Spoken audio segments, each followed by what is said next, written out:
everybody, I wanted to make an update to my Record Store Day videos. I'm sure those of you who have already seen them, there's Record Store Day video number 1 and number 2. You've seen my kind of crazy Record Store Day. It sounds like a lot of you had a similar kind of Record Store Day where it wasn't the best.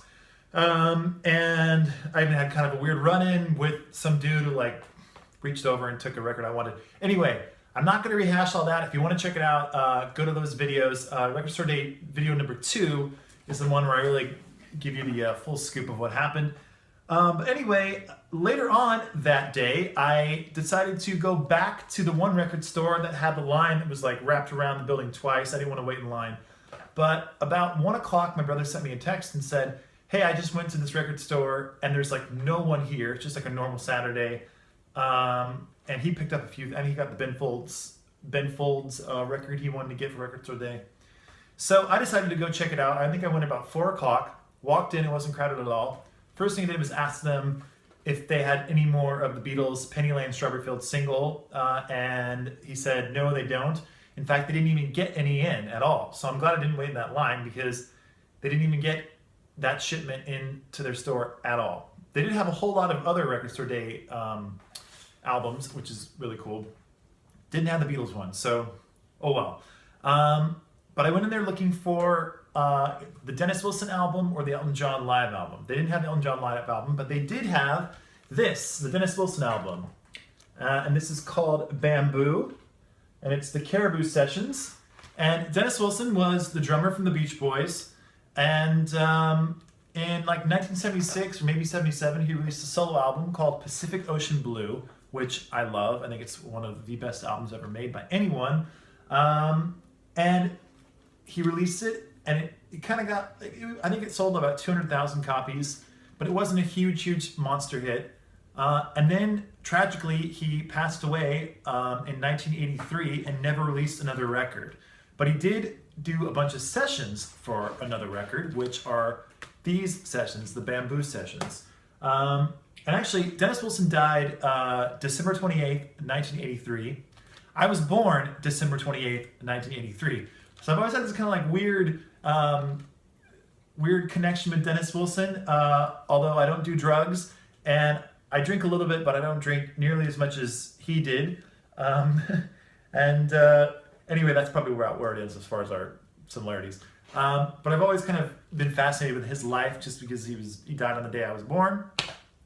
But anyway, so these Bamboo Sessions are the songs he was working on after he recorded Pacific Ocean Blue. And I actually have heard a bunch of the bootlegs of those sessions, which are these songs, and they're very incomplete. A lot of them are just backing tracks with no vocals. But on this, somehow, they put everything together with vocals and everything, and it sounds like a real album, and it's so good. This is so fantastic. I'm so happy I picked this up on Record Store Day. Seriously, this kind of like made everything cool. It made everything all right. Like, I'm not worried about Record Store Day anymore, even though I'm starting over it. I'm not worried about Record Store Day anymore. It's all behind us, all behind me, and I'm happy to pick this up. And like I said, this is a really cool record. It's a double album. You get 16 songs. It's a gatefold, and it looks pretty cool.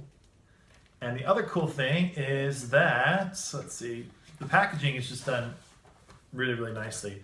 You get this whole write-up on Dennis Wilson in one of these inner sleeves. And then you get green vinyl. And it is translucent. You can see through it if I was to hold it up to a light. And there's the label there, Bamboo. And like I said, these songs are just really cool. And it's cool to have another album by Dennis Wilson, because really you had Pacific Ocean Blue, which is fantastic, but I thought that was it. I didn't think there would ever be anything else they could even put together or release or whatever. So the fact that you have another record is just really awesome. Here's the other record sleeve there, picture of Dennis, and the credits on the album. And actually, it's kind of fascinating. They list on bass, there's about 5 bass players, but this James Jamerson, the Motown bass player, I guess he played on some of these sessions, which is really cool. And you get Carl Wilson on guitar, Dennis's brother Carl, who's also in the Beach Boys, and he also sings on this as well. And here is the other record. Looks the exact same. Anyway, so happy to get this, and it really was a whole lot of fun to listen to this on Record Store Day, and it kind of got me back into the mood of like, okay, everything's cool, and it is. So there it is, Dennis Wilson, Bamboo. This is my Record Store Day haul. I was hoping for a little bit more, but hey, if it had to be this, I'm glad it was this, because this is really, really cool, and I really love this album a whole lot. I think I've listened to it now like 3 times already, so, and I'm going to do some more listening. So that's it. That's my conclusion to my Record Store Day. So I've been having a lot of fun watching your videos and reading your comments about your Record Store Day. And anyway, that's it. So Dennis Wilson, check him out if you get the time.